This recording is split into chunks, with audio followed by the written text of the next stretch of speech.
Hello, I'm Axel, and in this tutorial we're going to look at how to create that awesome holographic map that you saw in our fan film Rebellion. You did see Rebellion, right? If you haven't, then what are you doing here? Go watch that first, then meet me back in HitFilm when you're done. Okay, so here we are in HitFilm Express where we will build our hologram, and here is the finished effect that we'll be creating. I've included our maps in the zip file you can download, so go ahead and download and unzip that file and open the project file there to follow along. Once the project is opened, take a look in the media panel. Notice that I have created a folder for the images of our floor plans, just to keep things organized, and that our individual images are created with transparency baked into them. Transparency is essential for a hologram effect, and in some cases you can just reduce the opacity of your layers to add some transparency to them. But in this case, where we want different levels of transparency in the images, with the area outside the floor plan completely transparent and the inside area more transparent than the walls, controlling the transparency in the images themselves is a great option. So, on to setting up the hologram. Right-click the hologram wide clip and make composite shot. Let's name it Holo Map. Select all the images and drag them to the timeline. With all of them selected, change them from 2D to 3D. Scrub the playhead through to find the frame where the holoprojector prop lights up. If you right-click on the timecode and switch to Display as Frames, it should be at frame 149. And then, with all our images still selected, trim them back to start on that frame. This just ensures that the hologram doesn't appear until we want it to. Then, right-click on any of the layers and change the blend mode to Add. The Add blend mode is very useful for creating bright effects, and you will find it comes up a lot when creating a hologram. Now, let's reorder the layer stack so the floor numbers ascend, and the symbols, target, and trail are all between floors 1 and 2. Place the green dot at the bottom of the stack for now. We will reposition it later. Our next step is to arrange all these images in 3D space, but to simplify this process, we first want to create a control point that can be used for all of them. Open the New Layer menu, select Point, then right-click and rename the point to Map Control. Then convert the point to 3D. Select all the images again, except for the green dot, and parent them to our Map Control point. Now, if we rotate the Map Control point 90 degrees on its x-axis, all of the images are facing upwards. Let's set that to 95 degrees so we can see the maps a bit better. The next step is to offset the layers, so there is some space between them. Starting with the second floor, increase the Z position by 50 per layer. So floor 3 will be 100, floor 4 will be 150, etc. You might be confused at this point thinking the vertical axis is Y, and changing the Z position should control their distance from the camera, not up and down. And you would normally be absolutely right. The difference here is that we rotated the layers using the map control point, which rotates their z-axis as well. So now the z-axis points up and down. Position the trail layer between floors 1 and 2 at 25. Then set the target and symbols layers at 10, just above the first floor. Our last layer to position is the green dot. We didn't rotate this one with the rest of the images, and that was deliberate. We want this one to be oriented differently. So we can now scale it down to 25% and use the top view to position it among the red target layer, where the trail dots end. Switch back to the camera view and adjust the point up and down to finish off its position. Then parent it to the map control point as well, and open its layer properties and set its alignment to Toward Active Camera. With all of our layers positioned relative to one another, we can now animate their visibility. First, rotate the map control point using rotation Z to arrange the map however you wish. Notice how the dot stays facing the camera as everything else turns. Then, let's animate the scale. At frame 149, where the effect will first appear, unlink the scale property and enable keyframing for it. Then set the scale to 0, 0, 20%.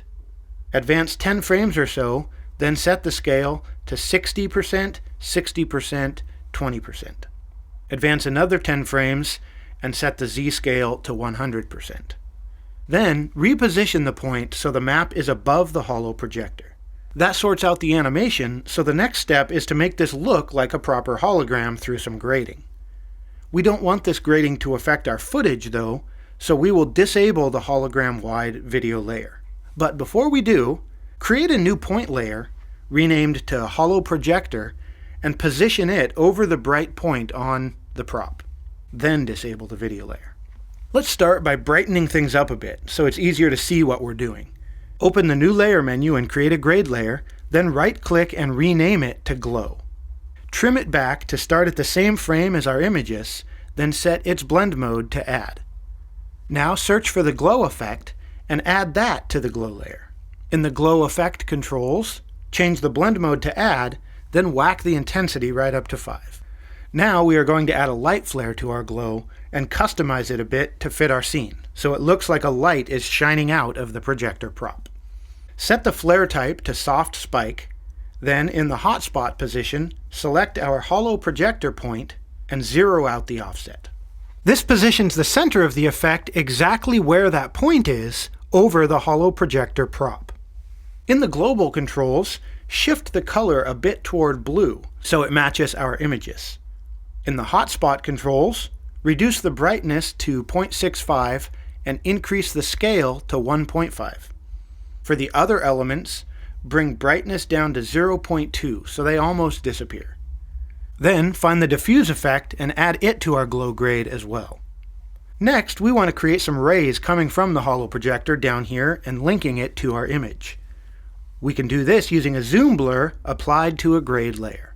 So create another grade layer, rename it to Rays, and move it below the glow layer. Trim its length to match our other layers, and set its blend mode to Add.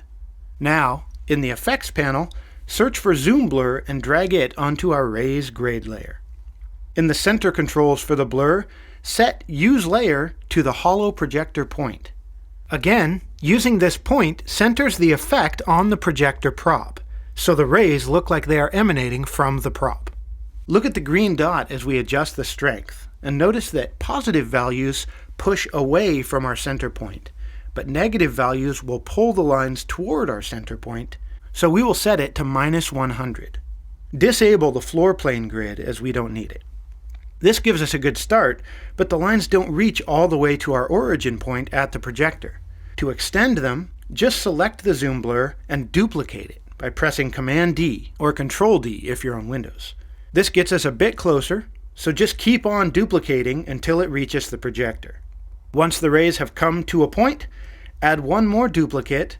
Then on the top zoom blur, set the strength to 100, a positive value, to stretch the rays back out through the hologram. Select and duplicate that top blur to further enhance the rays. That gives a suitable length to the rays, but they are a bit subtle, so let's just select the entire rays grade and duplicate it. That does create a bit too much of a line through our green dot though, so on the lower rays grade layer, let's disable the top blur. Now we are ready to composite this entire hologram onto the video. Select the hologram-wide video in the Media panel, right-click and Make Composite Shot. Name this one Finished Hologram. Then drag the Holo Map comp onto the timeline above the video and set its blend mode to Add.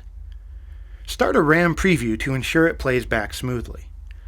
If you are a user of HitFilm Pro, then there are some other options we could use in this effect, like the light rays effect, anamorphic lens flares, and a variety of cool distortion effects. Those effects are also available in add-ons that can be purchased for HitFilm Express.